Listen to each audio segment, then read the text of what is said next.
The views expressed by our guests in the following video are solely the opinions of our guests and do not necessarily reflect the views and or opinions of the Ola 7 podcast show. Viewer discretion is advised.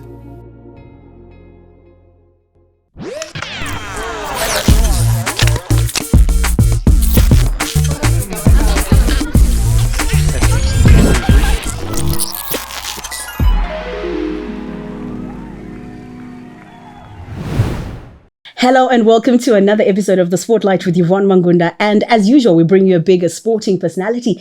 And today is not just one personality. I brought you two. And the two are from the 2024 Kasolaga Premier Soccer League winners, Simba Bhora. Very excited because one of my guests, it is the first ever sit-down interview and he decided to come on this show.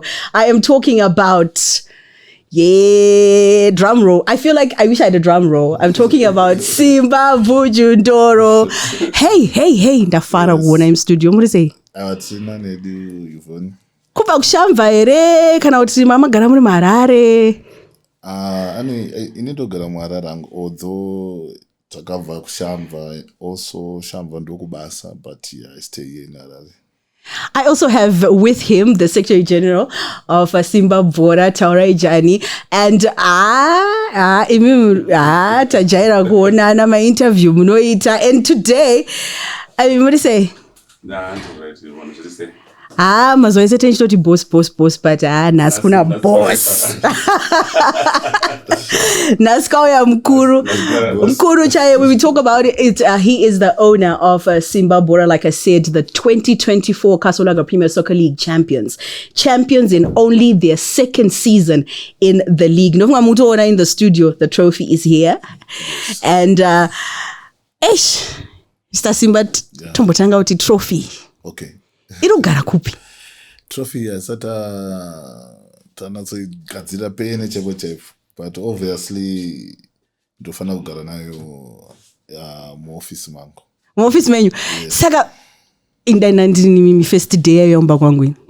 Ha. Ndichidya ndakaitarisa because I mean it's not easy kakuwina league. Yeah, sure. And tichataura about Simba Bhora yakatanga sei bandoda kutanga nemi kukuzivai kuti anombonzi Bhuju. Tombotangira pa Bhuju zvakabva kupisha. Bhuju, in fact, Bhuju was my brother. So he's now late. Saka, you see, zita rakavarango swapandiri. You see, wanova watanga ngonditi Bhuju, but Bhuju angari mkoma wangu. Shino zvamakagara zita saka excitement yayo kuti like even when you win a league you think about the brother because I mean if that's your nickname would if my brother was here. Yeah, sure. But zvakatangira kupi makakurira kupi? Ini ndakazorwa kushamba kunova ndokumba kwedu. Also team yedu the same chona tichitamba ma home games edu kushamba because ndokwatikazvarirwa ende ndokwatikadzidza. Kudzidza pamuchireva chizvikoro ndezvipi? Like ndakaenda you see kana makamboya kushamba our stadium is between two schools. Yes. Which is the primary and the secondary. Those schools zangu zvandakadzidza izvozvo. Saka ndopakaitwa decision yekuti tototambira muground imomo. Yes, takati aiwa zvegeti tiri kuumba kwedu ikoko. But zvango like ndichazo ipapa ndombokanda kuna Tau like the decision to use the stadium, was it easy to convince because the stadium like he's saying between two schools ende kunoya vanhu vebhora vachiona bhora and sometimes vanhu vebhora vanoya vanomwa doro vanodi kune zvinhu zvakawanda zvinoitika. Ndati like decision yo, was it easy kuti mukwanise kuconvince kuti mukwanise kushandisa stadium? It was easy. It was easy. My supporters either get me to home, either Imba. So was the nice stadium was the closest and most convenient.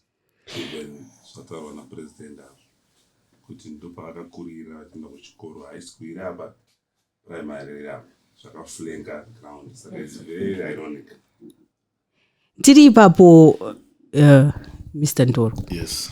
So munonzwa sei paive kuti muri kudriver muri kuenda kuground muri kupfuura mukona masupporter mukuziva kuti ini ndiri kunzi vana Dynamos vana Caps vana nani kuno kuShamva. Yes.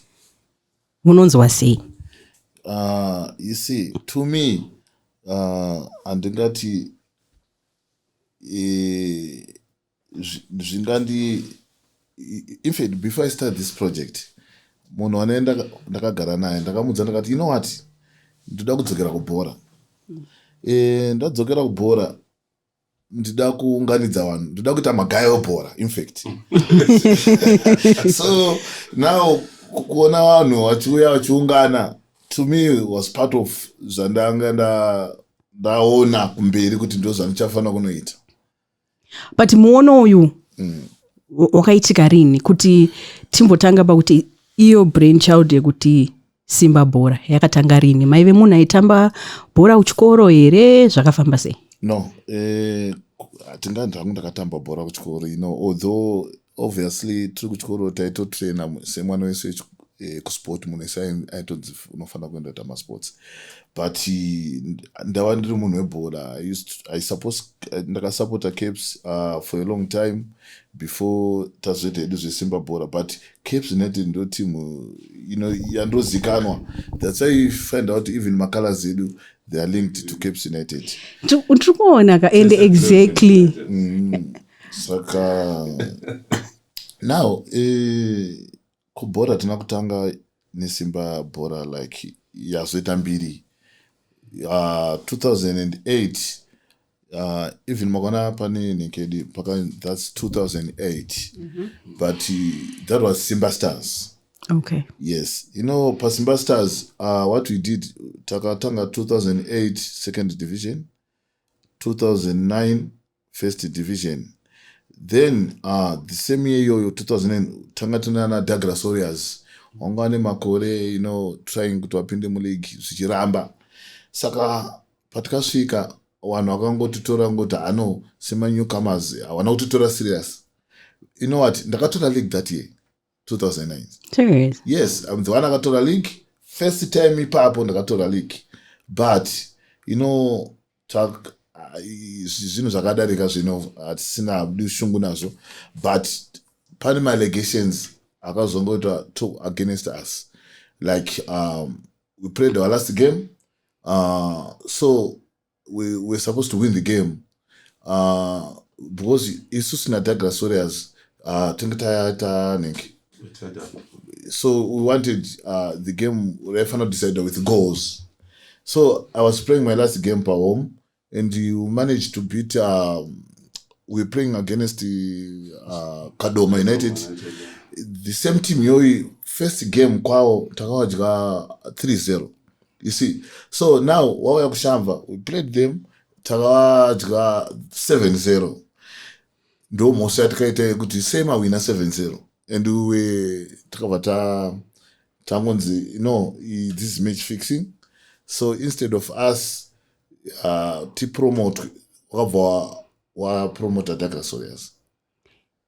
Amna ukunzwa kuda kuramwa iri bhora ipapo. Zvakati affecta kusvika tatotengesa team. We saw our team yakazodzoka yakumbonzi, if you know this club ends La Liga. Yes, that was Simba Bhora, Simba Stars, sorry. So takavata siya zvebhora, fatabuda, but zvadaro takavata tasiya zvebhora up to 20, just before COVID. When was it? Which year? 2018. 2018, yeah. Yes. So you see now, FC Pride na mangona mechingotora these leagues every time again. FC yatora. So I was like, but how come to Bhora really same team? Dinogora mechingotora chete, which means one house with a serious nebora. That's other reason. Yakandipa futu da ano ekendidzoke futu kubhora. Enzoke kubhora. Yes. But panguva iyoyo obviously mune vanhu vanotaura nawo whether anenge ari mukadzi ari shamwari, hapana kuita here vamwe vaiti ayo siyana nazvebhora zvinonetsa izvo. Yeah, of course. Through experience that kaita previous team yataitinayo, it wasn't easy. It wasn't easy because munhu wese anongoti bhora rinoita sei rinotya mari rinopedza mari whatever unosara wakabhoroka you see. But sometimes also wakagona kuita kugadzira zvinhu zvako nice. I also believe it's a business, so zvinokudzora. But to me it's not about profit, but it's like ndofana svika level yekuti bhora racho rega rakugona kuzvisapota. You know what I'm trying to say? Saka tine ma-projects atiri kuita amwe akutorana, so that this project including the sponsors, you see, club inogona kuzvirana. Ine hangu I'm not worried kuti ndawana anything out of it, but club yagona kugona kuzvimirira yega, everything financially club yakuzvirana yega. Ndo pane shungu dzedu isusu.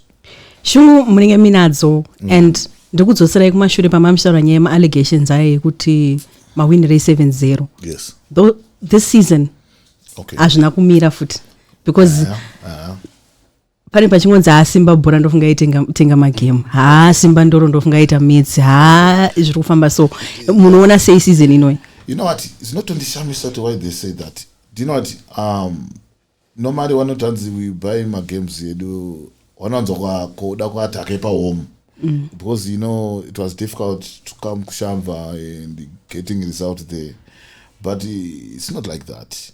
You see, ndogona kukudza kuti do you know kuti the whole season takangwana penalty one shit the whole season. Yes. But izozvi you find out our top goal scorer, out of all those goals, if I'm not mistaken, 4 of those goals my penalty. But you see, only 1 penalty. And also, referee, I don't understand because team ekagoesa has a referee goesa bora. But we also admit kuti referee muno just like anyone else. I'm not gonna put a mistake, but you see, that's like Europe. You see nowadays, but you still do not another time with decision. They go back again. One not also not sure who reverse a decision. But now, mono reverse a decision without those. Yes. But I see an effect of Zimbabwe. There's a tendency to turn a team in mari because we saw the same thing. FC Platinum bane bayi mbonzi anzi penaldo what FC Plastic because pure mapena. Is it not nyaye kuti the expectation is bora ndofunga rinotengwa saka nari chitengwa kana utone mari manje ndori kutotenga? Yeah, izvozvo ndori mudambudziko rine my fans, my supporters, amo my clubs, pese panetika izozo they think kuti it's money iri kushanda, but vari kukangana kuti also these players vari kutamba muground tinezva we are motivated zvakawanda tinovapromisa times 2 yapinga against Dynamos. Gentlemen, winning bonus yenyu nhasi iri kuita times 2 ichika Dynamos atitika motivation on its own, you see. So management kana zvinhu zvese zvifamba zvakanaka, like kusimba Bhora, if I tell you winning bonus yeSimba Bhora atitika soon after the game totakupai mari ndada kutamba bhora ndada kutamba bhora nchingoti ndikapedza kushuta kudai sevatongonzi yes munhu ataenda kumba topuwa mari yake isu you see then saka pamwe pacho player you think kuti akafunga kuti ndikangada kuzoita after game angasiye mari muground. Obviously you fight for that money, but yeah to add on that chitanga season yanga iripo Yvonne yekuti Simba Bhora iri kutenga munhu wese iri kusplasha mari. Yes. Chitenga ma-expensive players anditika a season later Simba Bhora yaibirira. Why can't kutenga maplayer kwataita expensive? Why can't it be related to our success? Yes. But I see kuti people like ndataura nyaya yemari because zvakafanana neni ndiri journalist ndakaenda ndichibhiga team isina mari to post about it, kutaura about it, hapana problem. But ndakamuka ndichiti Simba Bhora yakapenga, Simba Bhora yakati, the first thing yaona mcomment section is wapiwa mari. Yes. So is it not maybe a matter ye masupporters edu zvavangori kuti maybe if we say a lot of them vanosupporta mateam ekuti vanenge vachifila pamwe tiri kubirirwa because hatina mari. Because tichitaura reality right now, even our log standings are saying kuti teams dzine mari ndo dziri kumhanya nechini.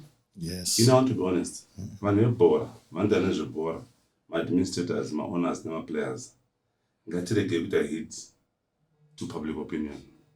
Yes. Hapana kwatinoenda, ngatifocuse nekuti bhora tese iende mberi. Tikatedzera social media, tikatedzera newspaper, public opinion inotikwadza, inotiwaira bhora.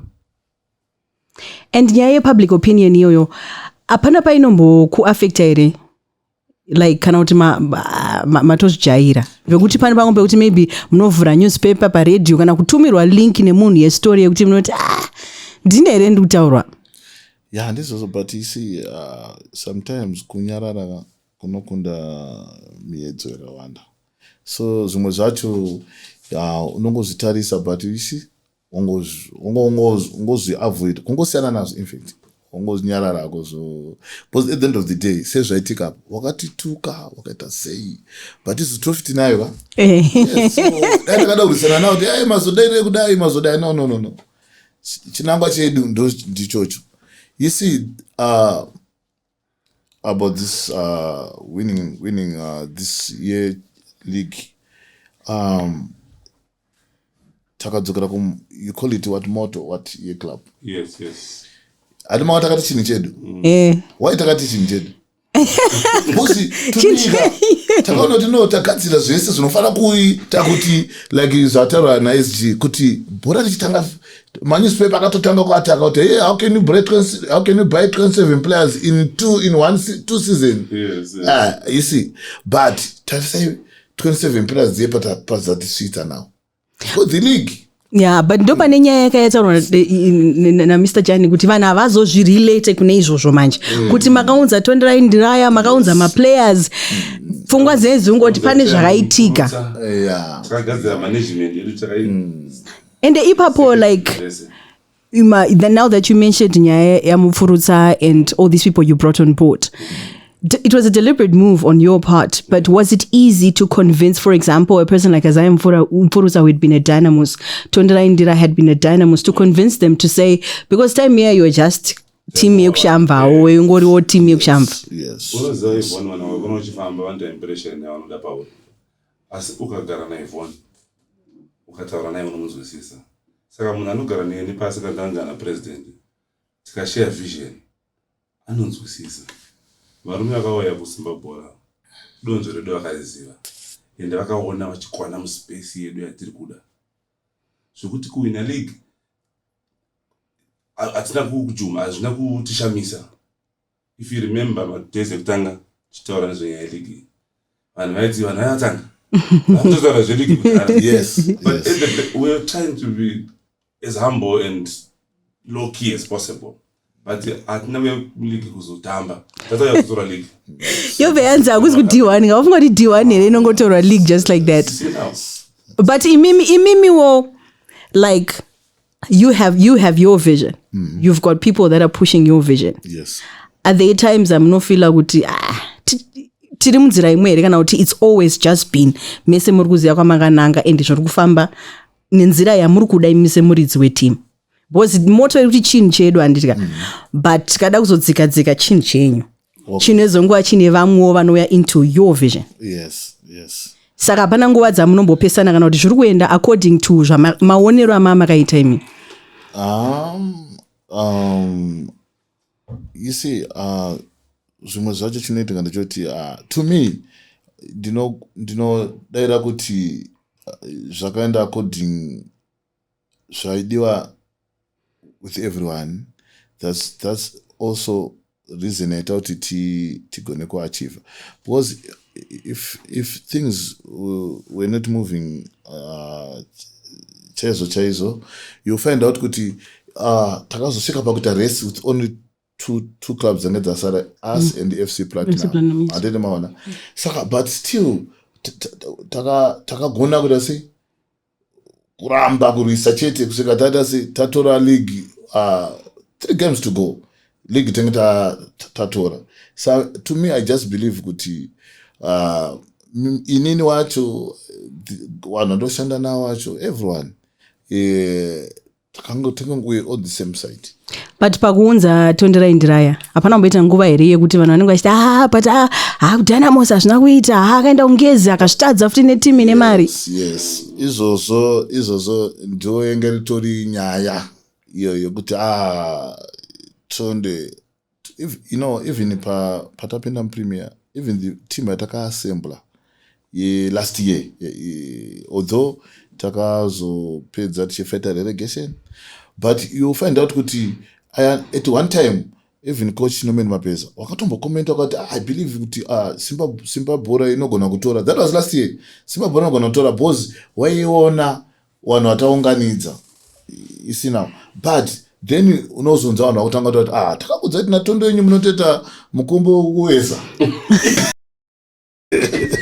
So I had to tell Coach Tonde, Coach, you see, I know you can do it. Adediga. Let's push on. Mutori, I know Munotora. And I had faith with him. And even if Pagatora is not Shami suppose, I know what I know it. And Panyadzema coaches. Recently you made a comment about Nyadze Zema coaches on another on a radio station.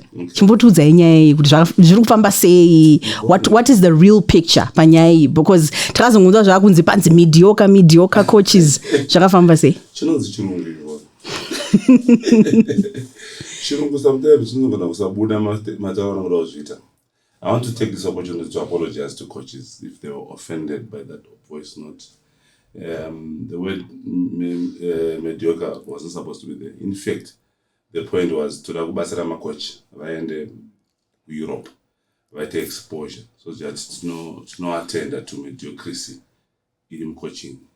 It was not like attacking kuti coach no mediocre. So chirungu chakada sei. It came out the wrong way. It came out the wrong way, and I want to apologize to coaches. I never meant to say our coaches are mediocre. We have very good coaches here. Some were abroad. We have Anakale Sopasua. In Europe, we have upcoming coaches from Zimbabwe, and I appreciate what they have done over the 2 decades I have known soccer. Saka munosvika muchinzoona coach wenyu matiti mediocre. In fact, that voice note was not meant for radio. Yeah, but I'm sorry about that to the coaches. But zvinhu zvinoitika in the media once in a while, we will get stories. Thank you for giving us stories. Exactly, yeah. But tichitaura nyaya dzemedia idzi, tambotaura kuti interview ndo yenyu yekutanga, like a sit down interview. Yes. Is it a deliberate thing? Muri munhu uyoenda kugara in the sidelines, because tinoona maona zvakasiyana. Kune vamwe vanoda kuti munhu wese atoziva kuti pese pane team ndiripo ndini muridzi. Imimi, what is your approach? What sort of leader are you? Zvimwe zvacho zvinongobva kuti wakakura uri munhu akaita sei.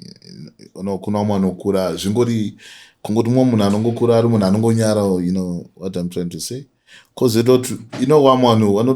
kuna mwana watu wakakura, for example, kumachechi, so you find out munhu akura achienda kuchechi to stand pamberi pevanhu avo nemunhu akura singazvidhuri kuchechi zvinotosiyana, because this one akura is used to it now.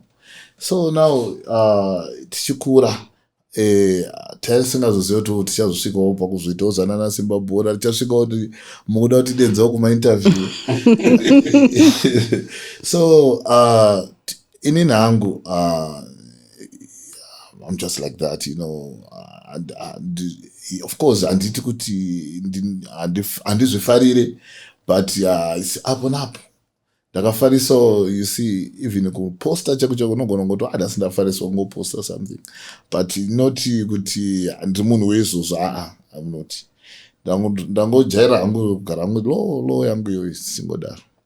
But munhu ari so soft-spoken. Ari, like you said, we could tame you shy. Yes. Mvunzo unobva wauya kuti Simba Bhora iyi muri kupamba mari yakawanda. Simba anoitei muupenyu hwake? Kunobva mari uku ndekupi? Okay. Yeah, you see, myself, kudara, long back, like my late father,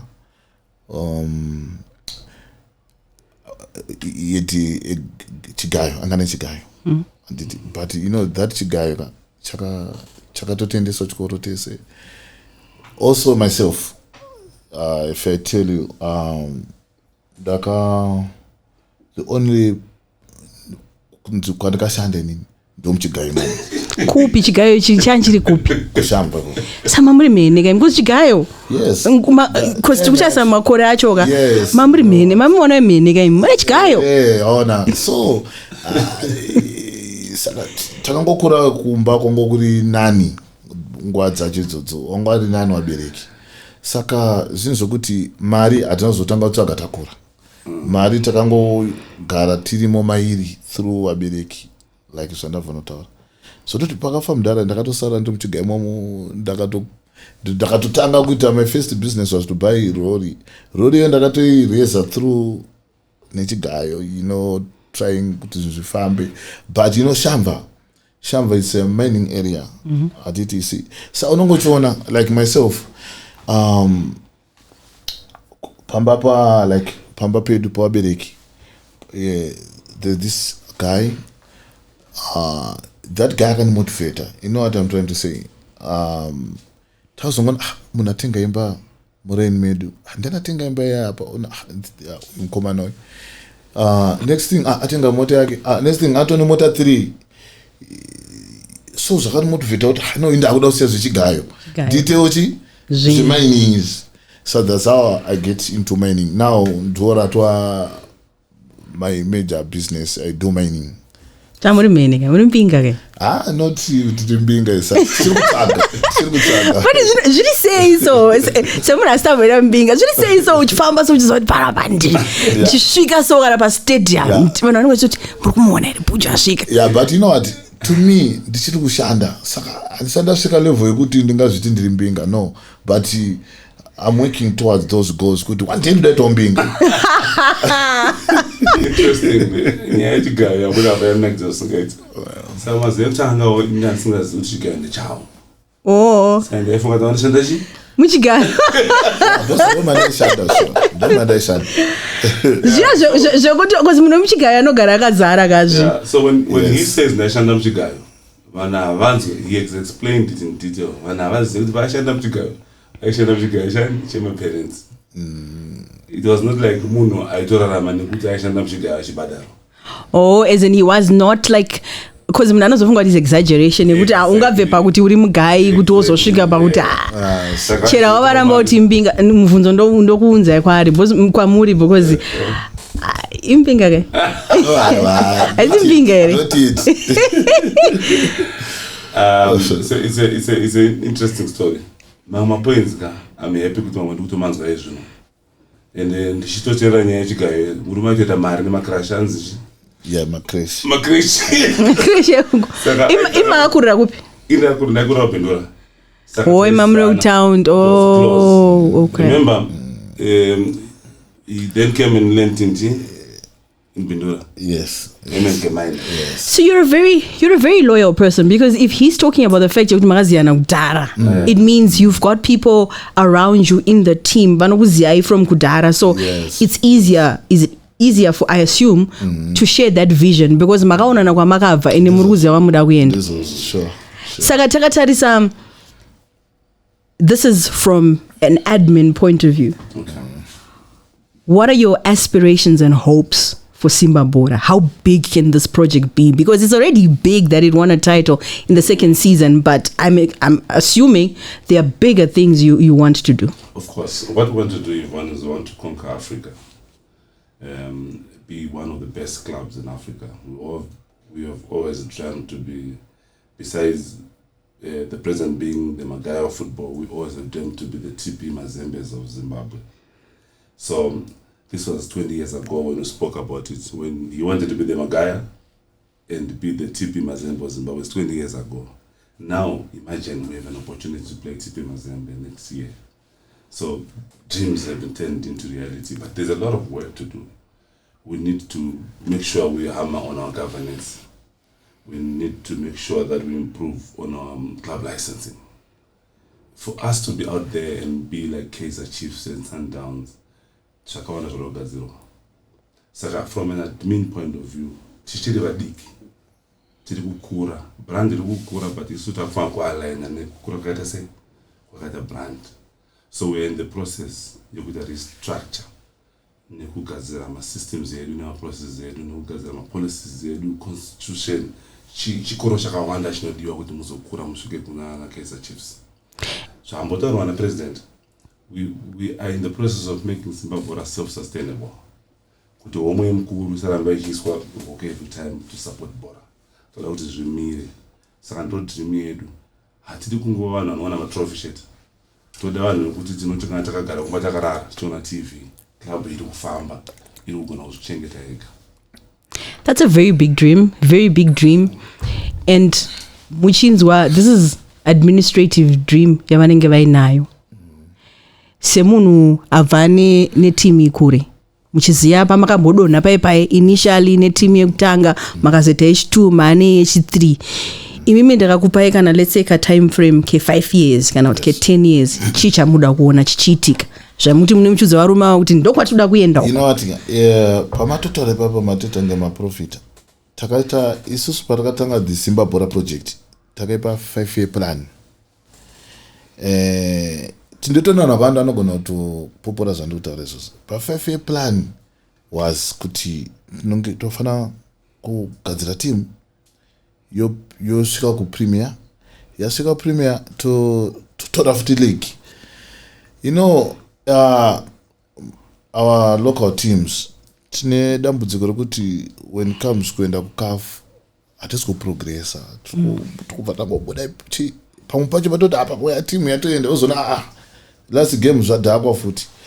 So shungu dzedu dzoti asi takatora league toda kuenda timbodarikawo stage iri kusvikawo nevamwe.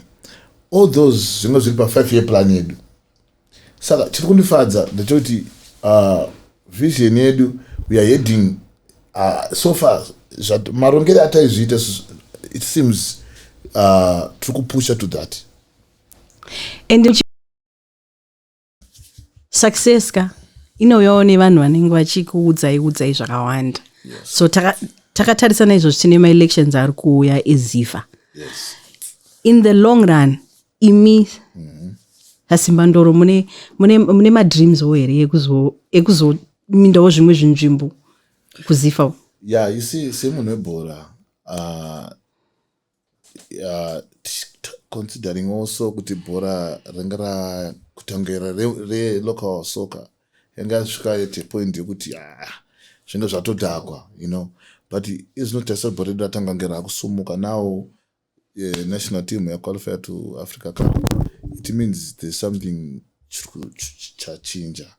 And considering kuti muona chitamba neCameroon, like our last game in Cameroon, you know, titles that first have to go to 4-0 but imagine kuti wakagoisa 2 goals down taka first half tikagona kuadzora first goal redu second to make it 2-1 and taka like wamuzwa kutaura kuti it was a goal, meaning kuti darakavhuma goal rere, it means datakaholda Cameroon zvanga zvisiri kuitika all along. Saka it means bhora redu rinenge radzoka futi.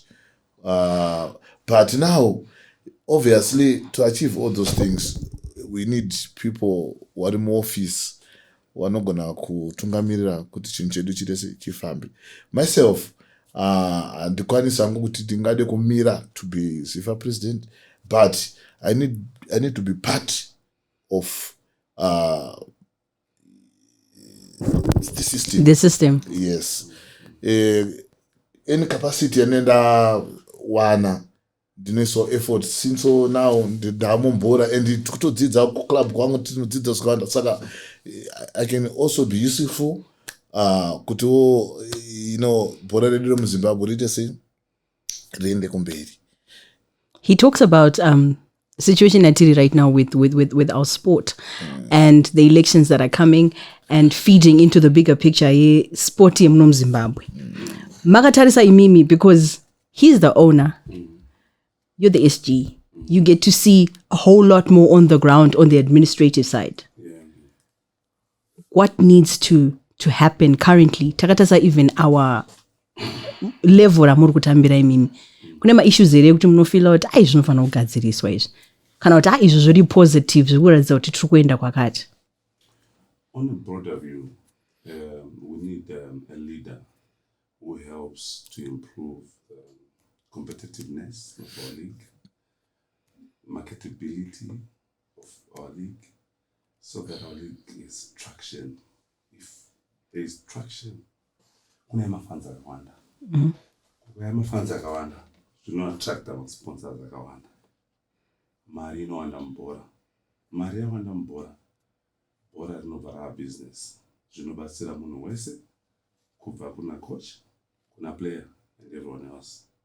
Saka from that view, from an administrative view, we need more of an administrator as the president. Someone who can put the pieces together in terms of looking for sponsorships, in terms of engaging the government, a project manager, not necessarily munhu webhora. Anoita kuti this system yeadmin ive so efficient kuti league yedu tiwanikewo tikati jezi reDynamos tikata paavondeo rinori kutengwa kupfuura jezi reChelsea. We need to change the narrative. People are so stuck and obsessed with Chelsea, Man U, Barcelona, Real Madrid. How about our league? How about Simba Bhora president?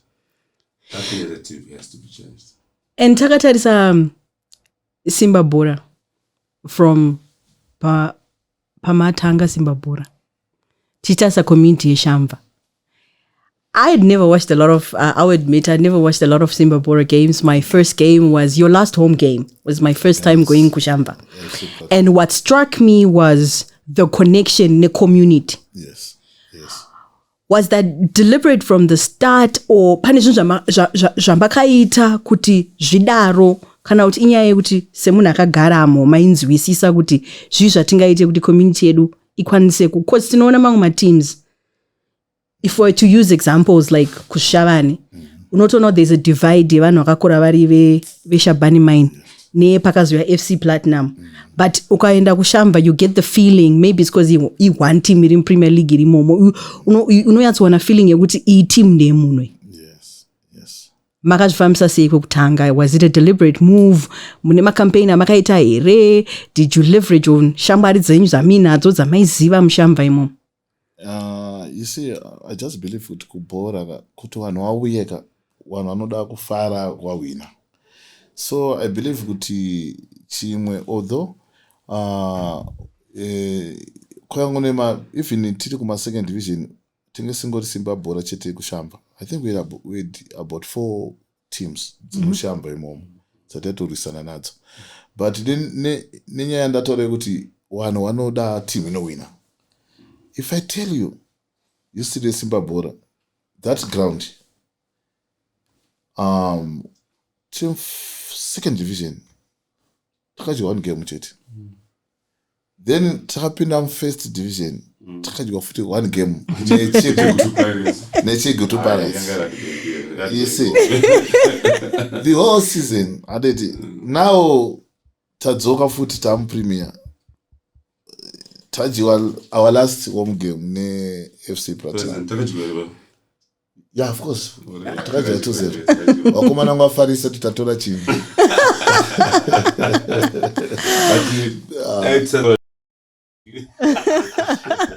So now so point in there kuti atina udyiwa boss kuti stance mindset andatota wina utara. You find out kuti izozoka zitori neka to the supporters. Because when I was at takaenda Bhora, even myself takaenda kushava kokuyo ndomusandotodzoka ndakatodhakwa bhosi unongotoziva kuti aiwa tinohwida chete.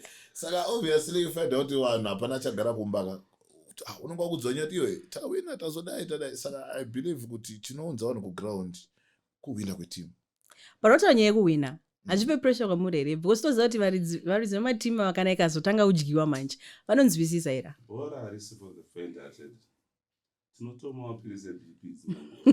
Inini last year ndaibuda half time. Zvaipa. No, ndatotiwa ndaenda.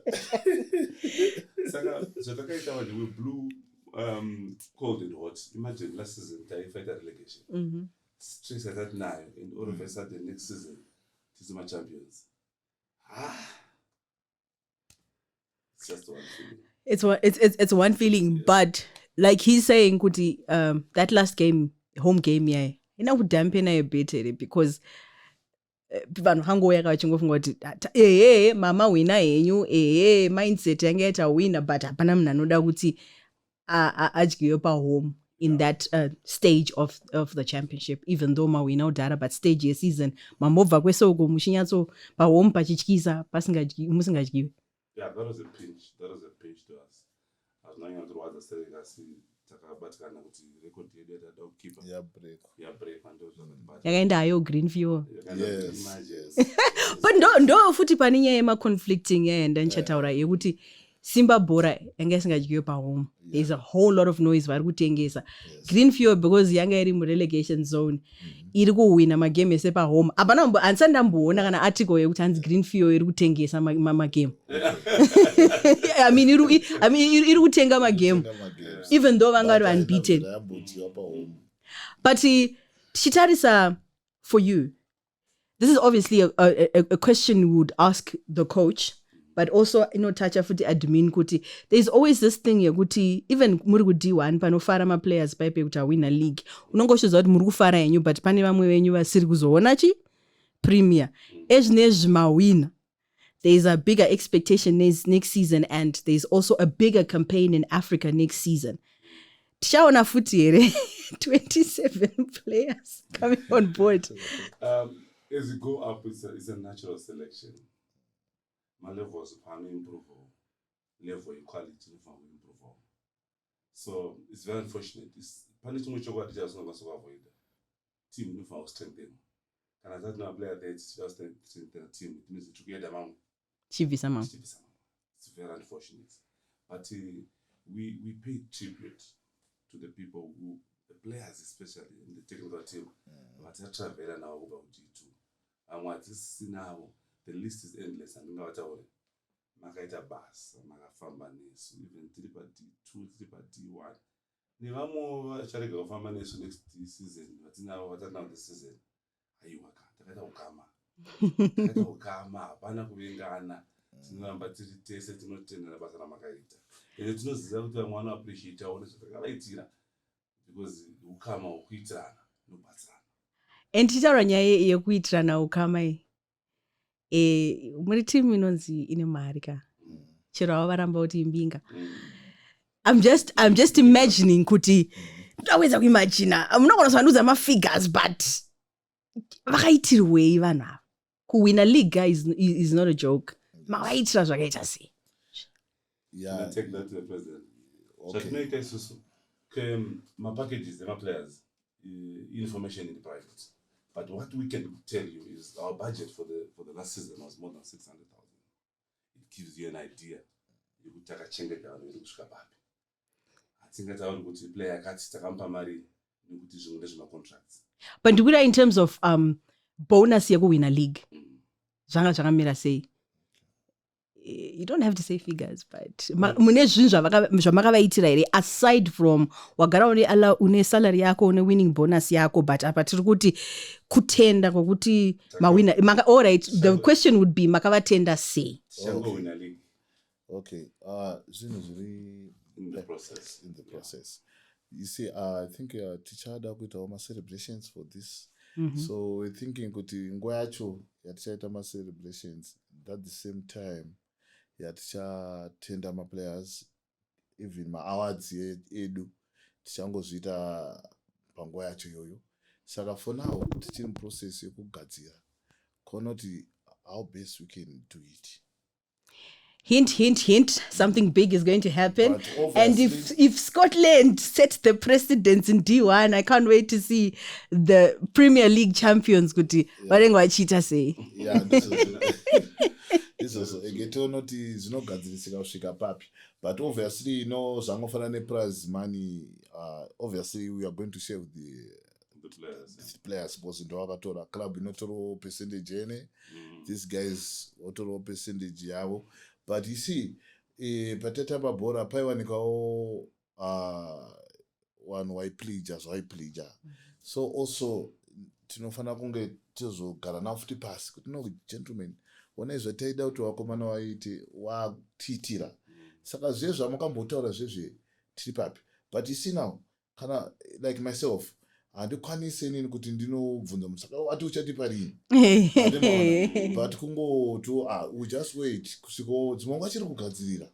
Since ndo takuziva kuti ligi yatorwa.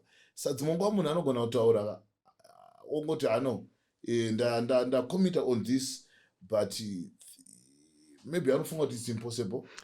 Unogona kungofunga kuti ndoita zvakati league. Exactly. Usingangofunga kuti vanowina league. Saka nawo yavaitika maybe akudawo time yekuchigadzira.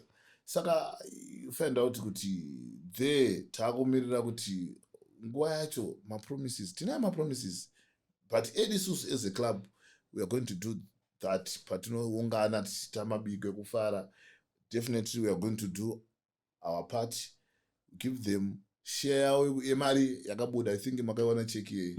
They'll get their check. I also we've got this Chibuka Cup, Chibuku takabuda semi-final. Maredi yakauya futi, they'll get their share. Then wait kuma bridge yewanhu kuti right nkoma ninge makati promise zvakati. Saka kana nguva chakwana maybe iwo ndo anozodzoka back watorodza kuti no gentlemen, zvinhu zve zvandakakuvimbisai there is. Going to be a big celebration in Shamba, but ideally you'd want team kuti e crown way pure medals per home. Yes, it's going to be a party. Yes. But Musomaka win. It was 41 degrees in Kariba. Should he say? You know what? I Congo team this league. We also no, but look, isusu tatora league and our next game tutambane platinum and in the last game we pa home. Kwadi kungoti pedu trophy edu vanhu esona, you see, but maybe pamo bora. Those are not our. Sorry, Yvonne. I don't know how true this is, but I've been breaking 11 soccer stars of the FBA finalists. Atoboda. Tina Blessing Moyo. For Simba Bhora, tina Donovan, tina Emmanuel Jalai, tina God knows Muruira. Isha Nesoma Uchi, Kama Billiards, Kingsley Miremba, Linot Chikua, Timon Machope, Walter Msona, Webestata. I mean for Simba Bhora. Walter, Timon, Ishe, and Blessing. I'm not taking anything away from the rest of the guys, but I am so excited about Timon. I am so kuti indakashanda Dynamos, ndakashanda na Timon, and I know what sort of player person he is. And there was a time yakaenda through so much backlash. Game every time he makes a mistake. My chop. Oh, okay. I thought it was Timon. But talking about Blessing and Walter, their names as well have been passed around. Yes. Kuti vanogononge varuwina soccer star. Pamunonzwa speculation yakadaro. Mune mchifila say obviously chinji sachaitika. Yes. But it will probably happen because you guys usually soccer star were from the team inenge ya winner the league. But takudzokera back to along the way. Tataura the good things and some of those not so good things. Kwamuri amangati I highlight yenyu so far ichi. Highlight your time muri mubora. Your time owning this team. Pamnoti abakapa ndo pandaka obviously munema moments akawanda makafara. But pane zvimwe zvinoita stand out. Ndep happy. Yeah, I think just like zvatavanoratidza neSGs. You see, tichibva futi kuti tangoatako, hey, what, but tichiona these guys kana tagona kuvhotera vanhu 5 out of these 11, it means taishanda handiti maona taishanda. Sa zvinhu zvinotipa kuti on my part ndinonzwa I'll be like kuona kuti saka sisu zvataironga even bhora richitanga taiplana zvinhu zvakanaka to us. So I don't know. You can't exactly. I guess winning the league was the highlight, yeah, and then along the way. Yes, yeah, of course. Pane zvakamboitika pamwe hapana, but pane zvakamboitika here zvekuti munomboita second thoughts about nyaya yebhora, o zvinomboitika zvekuti zvakakurwadzai o zvinhu zvongoti zvakakubatai? Not this time around, but the first project yakandibata like zvandakataura zvo zvekuti tatora league uzongoudza kuti aiwa uzovatora takubvisa. You know what, nguva yatakatora league yacho kwaipinda 2 teams, the other team enda kuma-playoffs. But the game in question was our last game, and ndio yatakaaccuswa andika match fixing. So to me takati no, okay fine, it's okay, chibvisa yaka 3 points dzacho visai taifanira kuenda because taibva tadzoka kuita pa2nd position, toenda ide kuma-playoffs topinda futi. But you know what happened, that judgment takabvisirwa 23 points. How can you say tabvisa 23 points pa single match? Judgment yekupiyo. Saka zvese zvozvo zvakatiafecta kusvika tarwadzikana. But this time around hatina kurwadzikana because taiziva zvatiri kuuya kuzoita. Taitoziva zvatiri kuzoita. I want to remind President something. Pane situation yatakawana this year yatinofunga ndio yakati win the league. Takapiwa fixture yekuti takaenda kwaMutare kuCup Energy. That was Independence Cup. Tichibva ikondo patanotamba neManika paIndependence Trophy yacho takatorwa Manika kuti itore. Then first game we played against Manika kwa away. And but after pane fixture takawana yekuti aifanga kubva kwaMutare. Tunotamba kuHarare, totamba kuBulawayo in a week and a half. You remember? Yes. I'm not very until I remember exactly, but we went to Wange. No, takatamba Independence Cup on a Wednesday. On a Wednesday, yeah. Then we had to go and play against Bulawayo Chiefs. The same week Saturday. We had to travel kwenda kuBulawayo kunotamba against Bulawayo Chiefs. Then Wednesday yacho. It was a midweek game. Takabva tatamba futi pa home.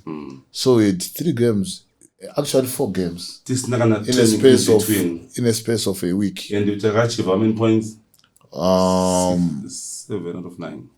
We lost the Bulawayo Chiefs game. Yeah. Then we also draw. Yeah. And twice. Yes. So takatongoda kunyora kuPSL kuti no, players will not survive under such an arrangement. But we enjoyed. Ndopatakaona ma-characters team yedu ndopatakaona kubelieve kuti no, league inotoreka. And I think that was my highlight. And besides, January takatora komana takaenda noita yamunoti bonding. Takatora komana takaenda kuKaribo takanoita 3 weeks tiri koko. But you know what, achada edutaura mazita. But you know, one of our big clubs wakatora tiriko, you see. But isusu musi watakati takudzoka, I was actually surprised kuona ivo watudzokawo futi. So these guys, they went for 3-4 days. And you know, for preparations. You see that? That's the difference. And those things, they make up in the bigger picture. Too much small particles that build into a bigger thing, and then iswana Yvonne tango branch it. From a technical point of view, You know, the recovery time Yes. is very important in Bora. When we were saying the team is playing in Blawayo, they have to get there Blawayo 24 hours before kick off the next game now. So that the players are conditioned to relax. Work fit in the journey. So it's really important, and this ties, we used to obey that. Through knowledge, the technical team, they make us sure accommodation on point, recovery time, ya battle. Saka wakoma nanga sina fatigue, even by the travel like one get 2 days. But I think I need to give credit to you guys who are in the administration and the people putting in the money, because I worked with Taurai and I know how very strict he is on the issue ya Taurai yoguti pre-match and post-match. Yes. And sometimes you find coach anogononge I need that idea ndiye technically ari kuziya zvinhu zvaari kuda, but ku office pamwe kune munhu wekuti haatonzwisisi kwaari kuwesta mari. Yes. But for you guys to understand that and take that into precedence, is it because of the background you guys have in having been involved in football, or inyaya yekuisa trust in Tonde wacho good he knows what's best for the team? Yeah, of course. That's this good leadership. And good So like for last year we used to travel with 2 minibuses and 18 then we got up another car. It was makochi chipinda home. And like this year, takatengera bus hombe akanaka stadium nema TV, ma toilets, everything. You see, saka pamwe pacho ka player enda akanaso relax ake.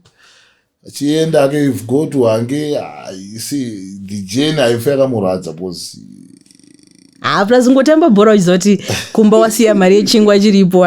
This is a learning point for people who may want to kuyakuzoita bhora nekuona ma teams. You need to create an environment. You need to excel. Make sure our create an environment that excel. You do that by incentivizing. You do that by maintaining good PR in the camp, in the admin. I think President is all going to wait. Atina time and takakavadzana this season. Atina time and takavadzana players and my coach and create an environment and get conducive. You could know it is excellent. And talking about creating a conducive environment and having all the aspects, yekuti team ite zvakanaka. I notice also as well, Kuti, you allowed, when you look at the technical team, there are certain faces that I know from Tonde's time at Dynamos. You allowed him, as a coach, that leeway to bring in his own people and not impose, Kuti. Iwo tinaningi wedu yoyo takabva naye kudhara kana kuti iyama yaBhuju anofana kunge atorimo ndi assistant coach wedu, because you find that a lot mubhora. So before we go, because time, I'm already getting the signal yekuti nguva yafamba. Pane zvimwe zvandisina kubvunza, zvandisina kutaura zvekuti mune muchifila kuti but ninika ndoda kuti vanhu vazive zvakati. No. On your side, zvatinoita tafamba badito zvakasvika vana Premier League. Next year tiri kufamba neCAF. Tafamba neCAF tiri kumirira nyika. Tichimirira nyika hatisi kupema, but tinofunga kuti teams anomirira nyika anofanira kusupport in any way, morally or financially. Bhora rinodhura hatiri kunyeperana, but ndinofunga kuti tibudirire panodiwa collective effort. Yekuti vamwe vedu ngeza vakaenda kuChampions, tingabasana sei secommunity yebhora kuti zvinhu zvavo zvifambe, timirire flag yeZimbabwe. Nyika chaiyo inozikanwa nenyaya yeflag yayo. Flag yayo inosimbiswa ne-national team. In this case, national team yebhora. When the national team excels, flag yasimba. Saka isusu kana tiri Simba Bhora tichimirira Africa, tatova national team. Takura flag renyika. Ndinokurudzira kuti ma-stakeholders tive pamwe chete tisapotane. Nzira yeCAF kuti tiachieve pakasvika Dynamos paya tinofanira kubatsirana. Ndizvo ndo message yangu. Tinofanira kubatsirana, but thank you very much for being in the studio. Special thank you to Mr. Bhuju. Ndofuna nambokuudzai munodza pavasvika. The first thing I said to him, I said thank you for coming, because ndanga ndichiti ndichangobvuma chete ndavaona vachiburuka mota mavo kuti vasvika. Ndinotenda and hoping kuti interview yo yaita kuti vanhu vari kumba, you got an insight into Simba Bhora. You got an insight into Simba Ndoro, the owner, uti boju anongotauro akamira say, and also an insight from the administrative point from the Secretary General. Taurai Janhi was in the studio also giving us an insight on the aspirations, the journey, where they've come from, the obstacles and everything. Until the next time we meet again on the Spotlight with Yvonne Mangunda, bringing you another big sporting personality. You know, we try by all means to look and search for people that will come and bring you an insight that you haven't had before, like Simba Ndoro did today. Until the next time, goodbye.